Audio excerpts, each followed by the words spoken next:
The bird was mistaken. It was a viper with a lethal bite.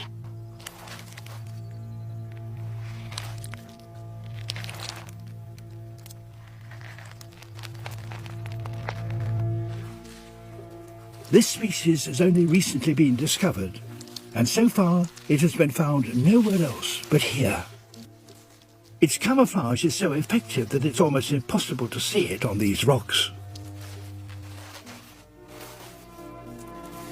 And on its tail, movable scales have been modified to look like a spider's legs,